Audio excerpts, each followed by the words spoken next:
Siyata Dishmaya, Masechet Shvuot, Daf Mem Bet. Nous commençons Daf Mem Aleph Amud Bet, 2 lignes avant la fin de la page. Haou de Amarle le Chavre, la Gemara poursuit, nous rapporte un cas où nous avons encore une machloket, savoir quel est le din de ce cas-là. Haou de Amarle le Chavre, un homme qui dit à son prochain, Havli shit meazouze de Masik Nabach. Rends-moi les 600 zouz que j'ai chez toi, que tu me dois. Amarle, l'autre répond, Velo peraticha mea kabe afatse de kaime bishita shita.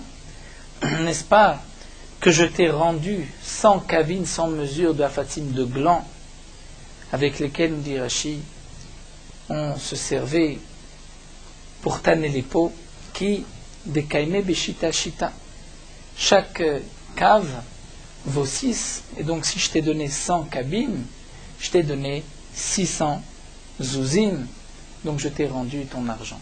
Amarle, donc Réhouven qui réclame son argent, qui a prêté, dit Melav, be'arba arba avec Kaime. Le prix de ce cave de afatsim de gland était de 4, donc tu m'as rendu 400, tu ne m'as pas rendu 600. À toute Ressaadé, 2 témoins sont venus, Ve'amrou, ils ont dit In be'arba arba avec Kaime. Effectivement, le prix du cave de gland était de 4, et donc c'est 400 zouz que cet homme-là a rendu. Et donc Rachid nous dit que c'est le Malvé qui a apporté ses témoins, et donc il réclame maintenant les 200. Réhouven réclame les 200, on l'a appelé Réhouven, et Shimon dit non, je t'ai rendu les 600. Et Rachid rajoute que Shimon dit je t'ai rendu les 600, si c'est avec les 100 cabines, ou peut-être même je t'ai rajouté de l'argent. C'est-à-dire, il ne sait plus, il ne se rappelle plus si c'était juste les 100 cabines. Donc d'après ce qu'il se rappelle, les 100 cabines arrivaient au montant de 600. Mais peut-être qu'effectivement ce n'était qu'au montant de 400, et il a rajouté 200 en plus. Amar Rava Ravadi Urzak Kafran. Cet homme-là a menti, puisqu'il a dit que le cave valait 6, et qu'il a donc rendu 600 en donnant 100 cabines, et qu'il s'avère que ceci ne valait que 400, même si aujourd'hui il dit qu'il a rajouté de l'argent, je ne le crois pas. Amar Rame Bachama, Rame Bachama dit non. Ha Amarta, pourtant on a dit, Kol mitad lo Rame Alelin Shelavadate, une chose qu'un homme n'a pas sur la conscience, il ne réfléchit pas à cela, il oublie, étant donné que là, il n'avait pas un besoin de lui rembourser cet argent avec de l'argent, il pouvait rembourser même avec ses cabines. Donc il n'a pas fait attention comment il lui a remboursé. Ce qu'il sait, c'est qu'il a remboursé. Donc aujourd'hui, il ne se rappelle que les 100 cabines, il pensait qu'il avait tout remboursé avec cela, mais il dit que peut-être qu'il s'est trompé, qu'il se trompe, qu'il ne se rappelle plus et qu'il a rajouté aussi 200 zouz. Donc on ne le considère pas comme Rozak Kafran et il pourra jurer qu'il a remboursé. Amalé Rava lui dit Katsuta de Taram Mitkar Dekire. Le prix de la marchandise du gland, le cave, ça c'est quelque chose qu'on se rappelle. Mitkar Dekire Inche. On s'en rappelle. Et donc si aujourd'hui il nous dit que le cave valait 6, c'est que c'est un menteur, puisque normalement il aurait dû se rappeler que ça ne valait que 4. La Gemara nous rapporte un autre cas. Aoude Amarle le Chavre Avli Meazouze de Masik Nabach, un homme qui dit à son prochain, donc on l'a appelé Réhouven, qui dit à Shimon, donne-moi les 100 zouz de Masik Nabach que j'ai chez toi. Vehashtarai, voici le shtar. J'ai un shtar comme quoi tu me dois 100. Amarle le lové, donc Shimon répond Peratira, je t'ai déjà remboursé. Amarle, il lui dit Anehu sitrae ninhu. Ce que tu m'as remboursé, c'était un autre prix. Tu me devais de l'argent par ailleurs et tu m'as rendu 100 zouz. Mais cette dette qui est marquée sur le shtar, là tu ne m'as pas remboursé. Amar Rav Nachman itra shtar. Rav Nachman dit le shtar n'a plus la même force. Étant donné que Réhouven, le Malvé, reconnaît avoir reçu de l'argent, il ne peut pas dire, on ne le croit pas de dire que c'était sitrae, c'est-à-dire que c'était pour autre chose. Mais Rav Papa Amar lo itra shtar. Rav Papa dit non. le shtar est valable. Lo itra eshtari.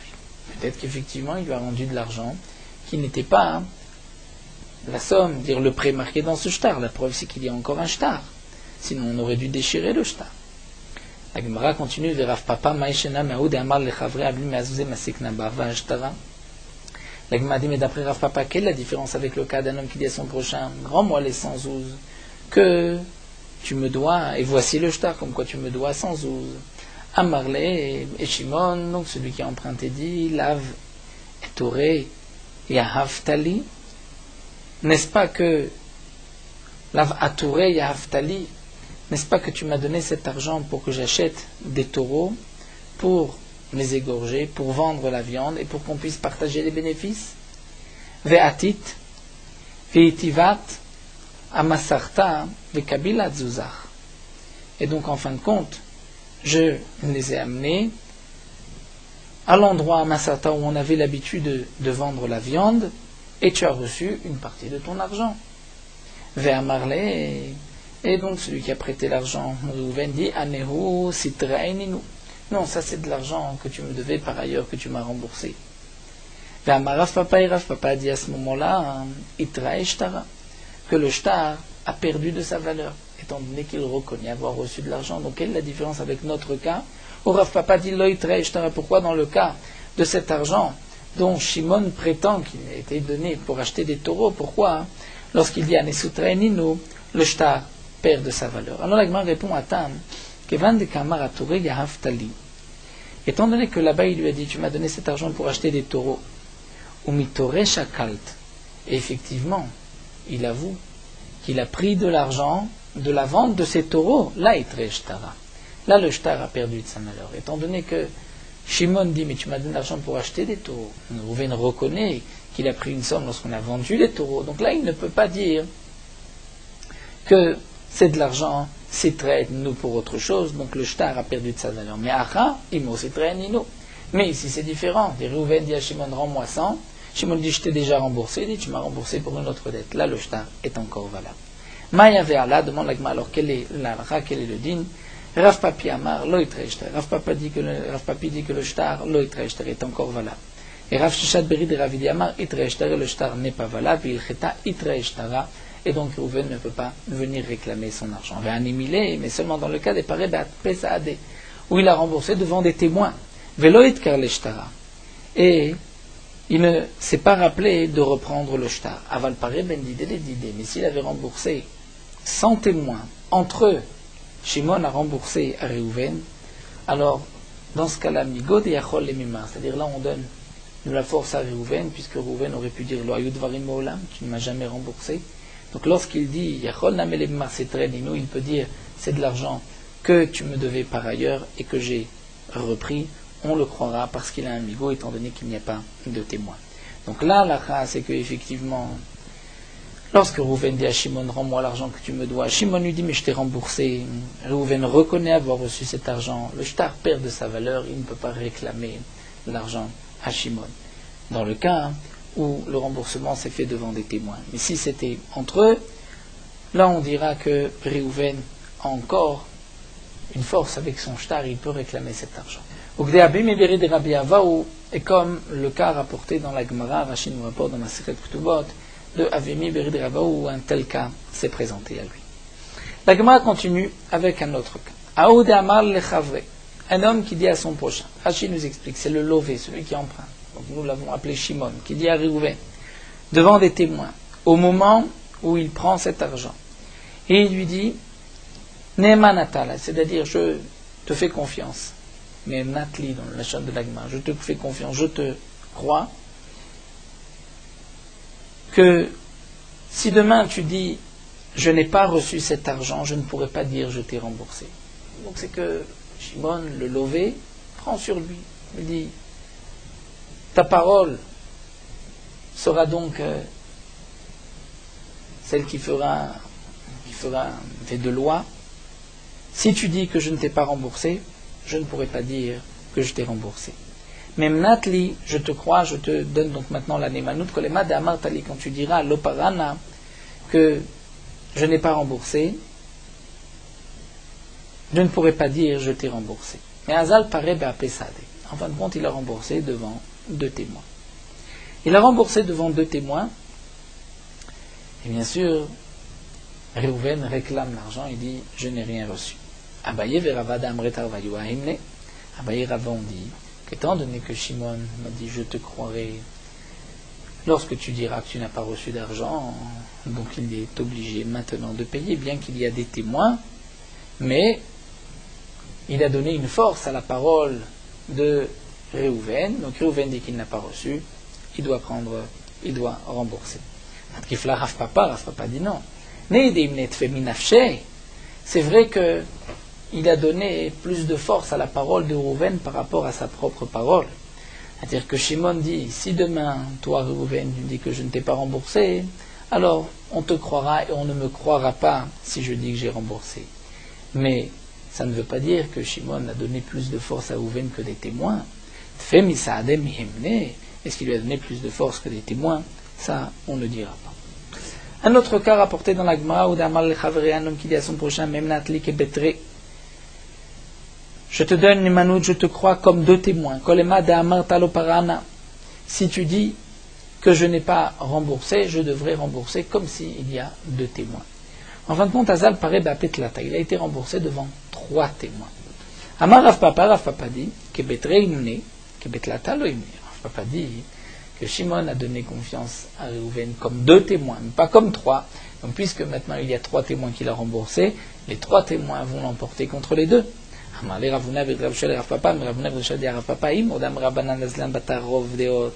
quel cas les Chachamim ont dit qu'on compte s'il y a 3 témoins ou 2 témoins? C'est lorsqu'il s'agit d'une évaluation. Dans une évaluation, des kamas de nefiché, qui est fait, plus il y a de personnes dans l'évaluation, plus ils sont compétents. Donc s'il y a 3 contre 2, on fera confiance à 3 contre 2. Aval, il n'y en a doute, mais par rapport à un témoignage, mais à Ketre, Vetre, Kemea, la Torah a dit que 2 témoins, on les croit comme 100 témoins et 100 comme 2. Donc même s'il y a 3 contre 2, on ne va pas dire qu'on donne plus de force à 3 témoins. Et donc, c'est comme si il y a 2 témoins contre ces 2 témoins. Et puisque Shimon a dit qu'il donnait, et qu'il faisait confiance à Réhouven, donc dans ce cas-là, si Réhouven dit qu'il n'a pas reçu, il devra payer. Lishna Achine, d'après une autre version, il s'agit du cas suivant. Un homme dit à son prochain, je te crois comme 2 personnes. Si tu dis que je n'ai pas remboursé, je te rembourserai. Azal Petlata, il a été remboursé devant 3 personnes. Rav Papa dit que comme 2 personnes, il lui a fait confiance, mais comme 3 personnes, il ne lui a pas fait confiance. Et là, là, Ravuna Bedresha pose la question, mais c'est 2 comme 100 et 100 comme 2. Viamarle kebetlata, mais dans le cas, donc là on rajoute d'après Solachon, s'il lui a dit, je te fais confiance comme 3 personnes, Veazal opare be'arba, et il lui a donné, il lui a remboursé devant 4 personnes, là on dira qu'Evan de nachit ledeot, nachit ledeot. Étant donné que lorsqu'il a dit, je te crois comme 3 personnes, pourquoi comme 3 personnes? Un témoignage c'est comme 2 personnes. Donc lorsqu'il a rajouté comme 3 personnes, c'est qu'il voulait dire, on ne tient plus compte du témoignage, donc de la force de 2 comme 100 et de 100 comme 2, mais comme s'il y avait là 3 personnes comme des autres, s'il s'agit d'une évaluation. Donc puisqu'il a payé devant 4, donc c'est les 4 qui vont l'emporter. On continue dans la Mishnah, nous avons vu Anishbaim altanat chereshote vekatan vemashbim et akatan. Donc on ne jurera pas si c'est une réclamation d'un sourd-muet, d'un fou, d'un enfant, et on ne fera pas jurer un enfant. Maïta Amar, quelle raison Amarcha, la Torah dit Kitani Shelro Kesef Okelim Lishmor. La Torah nous parle dans le cas donc de ce din, de Shuvuat à un Pikadon, si un homme a donné à son prochain, Drehu Kesef Okelim Lishmor.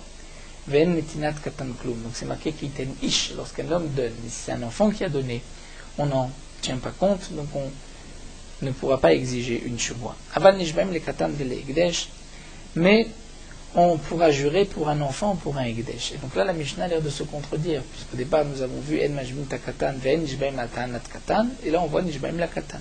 C'est ce que la Gemara demande, va matareja nishbaim altanat shote le katan. Au début, tu as dit que si c'est un ou un enfant qui réclame, on ne jure pas. Et là tu dis qu'on va jurer. Amarav Rav explique Beba beta'ana taviv. Tout dépend. Si le fils vient par la ta'ana de son père, c'est-à-dire que si l'enfant réclame ce que son père a donné, donc on peut appliquer le pasuk iten ish, puisque le père était un adulte, ish, et il a donné, donc lorsque l'enfant réclame ce que le père a laissé en dépôt, là on devra jurer. Rabbi Eliezer ben Yaakov, d'après Rabbi Eliezer ben Yaakov, Rabbi Eliezer ben Yaakov Omer, parmi Jadam Nishbal Tanat Tatzmo, comme dit Rabbi Eliezer ben Yaakov, parfois un homme va jurer sur la Tanat Tatzmo, c'est-à-dire sur ce que lui réclame. Ketzad, Amarlo Mané la Avicha Beyadi, Mané la Avicha Beyadi, dire j'ai un mané à ton père dans mes mains. Ton père m'a laissé un mané. Seulement Vechaltiv Bras, je lui ai déjà donné à manger la moitié. Arezenishba, il devra jurer. Vezeu Shenishbal Tanat Tatzmo. Là, c'est un homme qui jure sur sa propre ta'ana. C'est lui-même qui est venu dire je dois de l'argent. Mais ensuite, il dit je lui ai donné à manger la moitié, c'est-à-dire je lui ai rendu la moitié. Donc nous arrivons ici à un modé b'miktsat ta'ana, mais c'est lui-même qui s'est rendu modé b'miktsat ta'ana, puisque c'est comme si c'est lui-même qui vient se réclamer de l'argent en disant tu dois au père de cet homme-là 100, et tu dis que ensuite il répond non, je ne lui dois plus que 50. Donc ce que la Gemara va nous rapporter d'après Rabbi Eliezer ben Yaakov, c'est que de la même manière que sur la ta'ana tatzmo, un homme va jurer, donc de même sur la ta'ana d'un enfant par la ta'ana de son père. Mais les Chachamim disent non, lorsqu'un homme vient dire je dois à ton père 100, mais je lui ai rendu 50, étant donné que c'est lui-même qui vient apporter cette information, je dois 100, on ne peut pas dire il est modé mitzat ta'ana, c'est comme s'il rend un objet que Meshiv Aveda et il est Patour.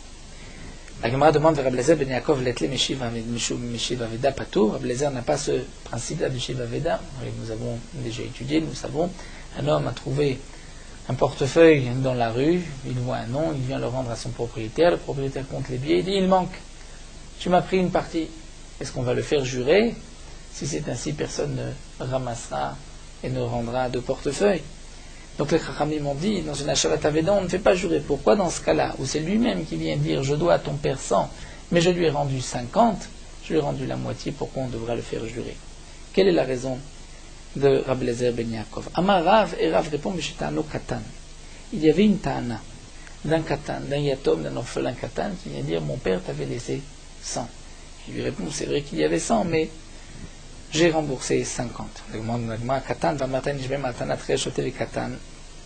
Mais pourtant tu as dit que si c'est la réclamation d'un katan, on ne doit pas jurer. La Gemara répond, Leolam Gadol. En vérité, il s'agit d'un Gadol, c'est-à-dire d'un enfant qui est plus que Bar Mitzvah. Seulement, pourquoi on l'appelle katan? Parce que c'est un yatom. Et délégabe milé de avoua katanhu, par rapport aux affaires de son père, il est comme un katan, il ne sait pas quels étaient les prêts, est-ce que son père a confié, donc il est considéré comme un katan. Alors demande la Gemara Yachi Tanatatzmo, Tanatachirimhi. En vérité, ce n'est plus Tanatatzmo. Si on parle dans le cas où c'est l'enfant qui a réclamé, ce n'est plus Tanatatzmo. Et là, nous venons d'expliquer qu'il s'agit de Tanatatzmo, pas même Shadam Jibal Tanatatzmo. Donc c'est lui qui est venu dire, et non pas lorsqu'un enfant est venu lui réclamer. Et l'enfant, ici, on parle d'un enfant qui est plus que Bar Mitzvah. Alors la Gemara répond Tanatachirim Vodatatzmo. Ce que Rabbi Eliezer ben Yaakov a voulu dire, c'est lorsque c'est une personne qui réclame et c'est lui qui est modé, qui reconnaît. C'est vrai, je devais 100, mais je lui ai donné la moitié. Et demande la Gemara, on ne comprend pas. Dans tous les cas de modé b'mitzat ta'ana, c'est un autre qui réclame, il reconnaît qu'il devait, mais il dit qu'il a déjà remboursé la moitié. Et là, donc, la Gemara reprend pour comprendre Rabbi Eliezer ben Yaakov, B'dei Rabba Kamefligi. On va dire que leur marloquette, c'est à propos de ce dîme de Rabba. Il s'agit d'un enfant, moins de bar mitzvah, qui réclame et qui dit mon père t'avait laissé 100. Et comme a dit Rava d'Amar Rabba Mipnema Amra Torah Modemiktsat Ta'ana Ishava. Pourquoi la Torah a dit qu'un homme qui reconnaît devoir seulement la moitié, il doit jurer? Parce que Chazaka en Adam Izpana Bifne Baal Chov, nous avons une Chazaka, un homme n'a pas l'audace devant celui qui lui a prêté de l'argent de dire je n'ai rien pris, tu ne m'as rien prêté. Et en vérité, va bécoulé baïd délékiféré. Il aurait voulu tout nier, seulement il ne peut pas, va aider le kafré, parce qu'il n'a pas cette audace de dire devant celui qui lui a prêté de l'argent, qui lui a rendu service, tu ne m'as rien donné. Et d'un autre côté, bécoulé va aider l'odélé. Il aurait voulu tout reconnaître, seulement va aider l'odélé, pourquoi il ne l'a pas fait, il n'a pas d'argent. Donc il essaye de se dérober, et ça va, il pense à Davelisouze, par en aller jusqu'au moment où j'aurai de l'argent et je lui rembourserai. Et donc là, Rahman Amar Ameshvoa, il avait, la Torah dit, c'est là que vient le din de Modé Miksat Atana, tu vas jurer qui est de l'odélé bécoulé afin qu'il puisse avouer bécoulé sur toute la somme. Donc voici la marloquette ici entre Abléza Ben Yaakov et les Chachamim. Il s'agit d'un enfant moins de bar mitzvah qui vient réclamer. Mais c'est vrai que cette ta'ana n'a pas de force. N'a pas de force ailleurs, parce que normalement c'est Keiten Ish, c'est lorsqu'un adulte donne et l'adulte réclame. Ici, c'est vrai que c'est Keiten Ish, puisque c'est le père qui avait laissé. Mais malgré tout, ce n'est pas la même chose, étant donné que ce n'est pas celui qui a prêté qui vient réclamer. Et il s'agit ici d'un prêt. Ablézer Ben Yaakov Savar Loshena Bov Loshena Bebeno. Ablézer Ben Yaakov pense qu'un homme, il n'y a pas de différence ici sur celui qui, vis-à-vis de celui qui lui a prêté de l'argent, vis-à-vis de son fils, Enoméis, il n'a pas Mdas. Veilkar, et donc là, Meshiva Vedao. Donc si Enoméis Panav Vifne Baal Chovo, donc lorsque le fils vient réclamer mon père t'a prêté de l'argent, il ne peut pas dire non.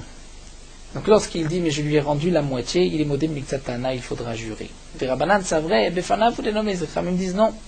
Devant le père, il n'a pas l'audace, ça va le bufner Benoméise. Il aurait pu dire au fils je ne te dois rien. On met de l'oméise, et puisqu'il ne l'a pas fait, il dit c'est vrai que je te dois, mais j'ai déjà remboursé la moitié. Donc là il a un din Meshiva Vedaro. La Gemara continue, mais Mimatzit Mokmalak Rablezer Ben Yaakov, comment peux-tu expliquer comme Rablezer Ben Yaakov, c'est-à-dire comment peux-tu expliquer notre Mishnah? Nous avons vu dans la Mishnah que ce qui est marqué Nishbaim la Katan, c'est lorsque l'enfant vient dire mon père t'a prêté de l'argent, et que c'est d'après Rablezer Ben Yaakov que ça rentre dans le cadre de Modemiksa Tatana. Mais à Katane Recha, pourtant dans la Recha c'est marqué, la Recha de notre Mishnah, Manele Abba Beyatra, l'homme dit mon père t'a prêté un mané. Et l'autre répond, El Chabiyadi la Chamishim Dina. Il n'a dans le ma que 50, il est pas tour. Pourquoi Meshiva Veda? Il est Meshiva Veda. Donc voici le cas, le même cas dans la Recha, et là on ne dira pas qu'il est Chayav de jurer. Pourtant d'après Bézé Ben Yaakov, il n'est pas Meshiva Veda. La Gemara dit c'est différent. Atam de lo Amar Barili, Achad Amar Barili. Il y a une différence entre la Recha et la Sefa. Là-bas, il n'a pas dit Barili, c'est-à-dire que l'enfant n'a pas dit je suis sûr que mon père t'a prêté. Mais dans la Sefa, lorsque l'enfant est sûr que le père a prêté, là, on jurera pour l'enfant. Shmuel Amar, Shmuel va donner une autre réponse. Donc c'est vrai que dans la Mishnah, c'est marqué qu'on ne jure pas lorsque c'est un enfant qui réclame, ou on ne jure pas, comme nous avons vu, sur la ta'ana d'un enfant, et on ne fait pas jurer un enfant. Mais ce qui est marqué, on jure à un enfant au Egdesh, dit Shmuel, on parle dans le cas suivant. Les katan, c'est l'ipara menirse katan. C'est-à-dire que si on veut se faire payer des biens d'un orphelin, c'est-à-dire que Réhouven a un shtar dans lequel c'est marqué que Shimon a emprunté de l'argent. Mais Shimon est décédé. Donc Réhouven va prendre des terrains hypothéqués qui sont aujourd'hui dans les mains des orphelins. Et nous avons indigne que lorsqu'un homme vient prendre des biens d'un orphelin, il doit jurer. Donc ce qui est marqué dans la Mishnah, Nishbaim la Katan, c'est lorsqu'on vient se faire payer des biens du Katan. Il ne s'agit pas lorsque le Katan réclame, c'est lorsque nous on réclame à un enfant. Les Hegdesh, c'est les paraminirse Hegdesh, c'est-à-dire de se faire rembourser au Hegdesh. Comment cela? Si un homme a été magnifique, on Réhouven a prêté de l'argent à Shimon, et Shimon avait après rendu Hegdesh ses biens. Mais les biens étaient hypothéqués pour la dette de Réhouven. Donc si Réhouven vient se servir du Hegdesh, il doit jurer. Donc Hegdesh les katan, les paraminirse katan, tanina, demande l'agma. Si c'est ainsi, c'est déjà marqué. Minirse itomim loi para la bishvoa, que si on vient se servir des biens des orphelins, des itomi, on ne se servira qu'avec une shvoa, qu'en jure, c'est une Jinadaf Memhe, c'est déjà marqué. Donc Tartel Amali, pourquoi le répéter 2 fois. La Gemara répond à Kedemash Malan, Kede Abaye Keshisha. Le Chiyah Chidouche, pourquoi c'est répété 2 fois comme le dit de Abaye Keshisha? Détane, Abaye Keshisha nous dit Yetomim Shamru Gdolim, Ventzech Lomar Ktanim. Les Yetomim dont nous avons parlé dans la Mishnah, c'est des Gdolim, des grands, et à plus forte raison des Ktanim. Que Ben Nishvoa, Ben les Iburites. C'est-à-dire aussi bien pour les faire jurer que pour les Iburites, c'est-à-dire que nous avons un klal, bien que lorsqu'un homme faisait un dégât, il devra payer du meilleur de ses biens pour une dette Benoni, des terrains moyens, pour une Ktuva, du terrain le moins bon, le moins fertile. Mais lorsqu'un homme va se servir des orphelins, il ne pourra pas se faire rembourser Benoni Tédit, il ne prendra que Ziborit. Donc c'est pour cela que c'est marqué 2 fois. Donc pas seulement, on va dire les Ktanim, mais même les Gdolim sont des Yetomim, on doit jurer. Les Egdesh, quel est le din? Il para menir ses Egdesh. Si un homme veut se faire rembourser des biens du Egdesh, mais Tanina, c'est marqué Menechassim Mishubadim, le frère Bishuba, que si on vient prendre le terrain qui était hypothéqué, on doit jurer. Donc, Umali Mishubadim, les Dodman Mishubadim, les Gavois, quelle différence? C'est des terrains qui étaient hypothéqués, qui ont été vendus à un idiot en Israël, ou qui ont été offerts au Egdesh. La Gemara dit, il y a un chidush. Itzter, sal, Kataramina, j'aurais pu croire idiot, ou d'Adam Oseknini à la idiot. Pourquoi on doit jurer? Parce que si Réhouven a prêté de l'argent à Shimon et que Shimon a entre-temps vendu ses biens à un idiot, on pourrait croire que peut-être la dette a déjà été remboursée. Seulement, Shimon dit aujourd'hui, je n'ai pas remboursé, je n'ai pas de terrain, afin que Réhouven puisse se servir chez l'acheteur. Et ensuite, ils prendront le terrain et le partageront. C'est la knunia, le coût monté. Mais dans Egdesh, un Adam Oseknina Egdesh, c'est sûr qu'un homme ne va pas aller voler le Egdesh. Donc lorsqu'il vient, il dit, il ne m'a pas remboursé, on devrait le croire, même sans jurer, Kamash Malan, qu'il doit jurer. La Gemara continue, va Amar Avuna, Shriv Mera, Shvidish Kol Nechasav, pourtant un Shriv Mera, un homme sur son lit, avant de mourir, qui offre tous ses biens au Egdesh. Va Amar, il dit, Mané les Plouni Biyadim, il dit, j'ai un mané qui ne m'appartient pas, qui est un tel Neeman, on le croit, parce que Chazaka et Nadam Oseknoni à la Egdesh, nous avons une Chazaka qu'un homme ne fait pas de ne va pas faire de coup monté, d'un coup d'enlever, de prendre un mané au Egdesh. Pourtant là, on voit qu'on le fait jurer. Donc on craint la Knunia, même vis-à-vis du Egdesh. La Gemara répond à un vrai un homme avant de mourir, un Adam Chotev Lolo, ne va pas fauter si ce n'est pas pour lui. Donc comme lui va mourir, puisqu'il a tout offert au Egdesh, il dit mais j'ai un mané qui ne m'appartient pas, je suis sûr qu'il dit la vérité, puisqu'il n'a aucun intérêt à mentir, lui va mourir, il ne va pas profiter de cet argent. Aval Gabe Bari, Vadaï Khajnem, c'est un homme en bonne santé, on craint que peut-être il veut faire une Knunia au Egdesh. Pour lui, cette fois-ci, ce n'est pas pour ses Yorshim, ses orphelins, et donc je le fais jurer, il ne pourra prendre que si il jure. Donc nous avons répondu à l'explication de la Mishnah. Ce qui est marqué dans la Mishnah, Aval Nishbaim, la Katan de la Egdesh, il y a là 2 explications données dans la Gemara. Ou bien, comme dit Rav, c'est le Katan qui vient réclamer l'argent que le père a prêté, et là, on devra jurer sur la Tana du Katan, et d'après Shmuel, on parle lorsque on vient Stam se servir des Yitomim, qu'on ne peut se servir que Bishvoa, que si on jure. Là, nous arrêtons ici, nous terminons avec Merot Halacha Daf Membet. Dans le Kriyat Shema chez la Mita, on doit dire la bracha Mapil Chevle Shena Alenai. La parole du Shulchan Aruch, il s'avère que le Seder du Kriyat Shema à la Mita, c'est d'abord de le Kriyat Shema, ensuite la bracha de Hamapil, afin que la bracha de Hamapil soit proche du moment où il va s'endormir, étant donné que Hamapil, c'est sur le sommeil. Donc s'il dit d'abord Hamapil, ensuite le Kriyat Shema, il fait un efsek entre la bracha et le moment où il va s'endormir. Mais les poskim disent que non. Le Seder de Kriyat Shema à la Mita, c'est d'abord de dire Birkat Hamapil, ensuite le Kriyat Shema, et de rajouter des mizmorim, des psukim. Le Kriyat Shema n'est pas une interruption entre Hamapil et le sommeil, puisque le Kriyat Shema à la Mita, c'est une shumira, une garde, et à plus forte raison, les autres mizmorim, les psukim. Le Mishnah Bora dit que chacun doit agir en fonction de son teva, de sa nature. C'est-à-dire, si un homme sait qu'au milieu de son Kriyat Shema, il va s'endormir, alors il vaut mieux dire d'abord Birkat Hamapil. Mais si il va terminer son Kriyat Shema, alors il vaut mieux dire Hamapil après le Kriyat Shema. Dans les poskim des Sfaradim, nous voyons que le Seder de Kriyat Shema la Mita est de dire d'abord la bracha de Hamapil et ensuite les psukim de Kriyat Shema et les autres mizmorim. Nous verrons que certains ont l'habitude chez Sfaradim de ne pas dire la bracha de Hamapil, Beshem ou Malchut, mais juste de penser au nom Hashem Elokeinu Melech Haolam sans le sortir de sa bouche puisque parfois on peut dire une bracha, mais on n'arrive pas à s'endormir.